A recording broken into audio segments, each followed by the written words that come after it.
Welcome everyone. Today we are going to do an unboxing on this Tankless EcoTouch water heater, and we are going to also explain some things that you need to know about a tankless water heater.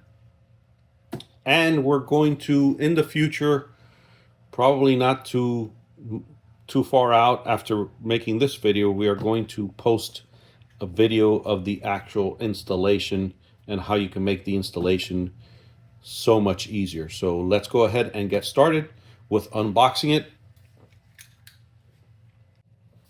So before we actually take it out of the box, I wanted to go over some of the features or some of the specs with this tankless water heater. And you notice that in this particular situation is the Eco 8, which is an 8 kilowatt water heater. What that means is that it's going to pull 33 amps. That is your average, meaning that if you have a standard water heater on a 30 amp breaker, that needs to now be upgraded, like you see below here, to a 40 amp double pole breaker. As far as wiring, you need an 8 gauge wire, which is also thicker than what you probably have now. And it needs to have 2 wires with the ground. So total, you would the actual wiring would require 3 wires. I'll try to point that out when we do our install. Minimum flow rate to make it work, to make it actually come on, is just under 5 gallons per minute. What that means is wherever you are, most likely you have enough pressure to make it come on. That shouldn't be an issue. And this one here is 1/2 inch, and that's as far as the threaded connection where the pipes connect to. Again, we will go over this during the actual install. So let's take it out of the box.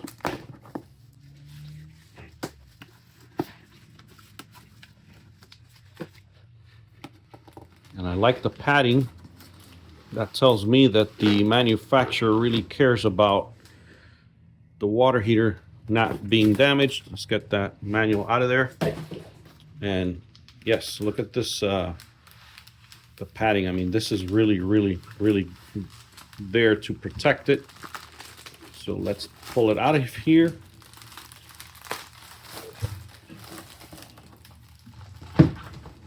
And let's see what we've got. So one thing of note, let me take the plastic out. It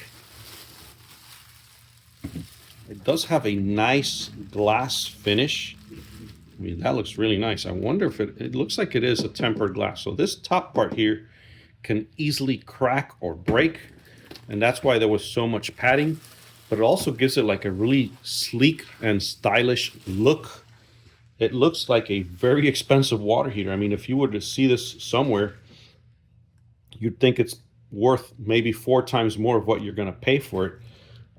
It could easily go buy like a $500 or $600 tankless water heater, and for the price, I mean, you can't beat it. So it's got controls here that tell you not only the temperature but the flow rate, and that is important because in today's world, as we see more fancier showers and bathrooms and these fancy shower heads that are like, 10-inch square or a 12-inch square.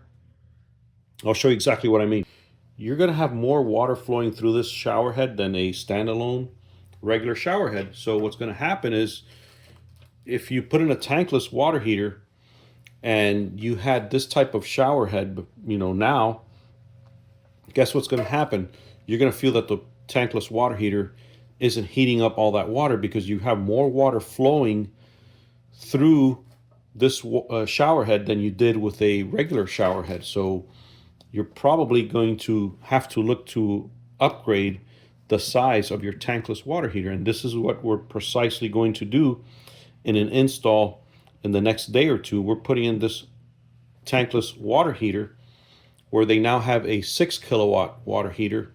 We're upgrading it to an 8 kilowatt water heater. on an apartment. And of course, that's the first thing you need to look at is the flow, how much water's flowing through it. The more water flowing through it, the less effective they're going to be. So you need to have some kind of flow restriction, or don't put one of these fancy shower heads because you know that the water's going to flow through it much quicker. Okay. Then the next thing you need to also consider is where you live, because where you live is going to determine the actual water temperature, cold water temperature in the ground coming into the water heater, and how much higher of a rise you're going to have on the temperature. So it's not the same like in Florida, for example. If the temperature coming into this water heater is about 80 degrees, then this water heater is not going to struggle at all to raise it to like 120, for instance. It's going to do it very well.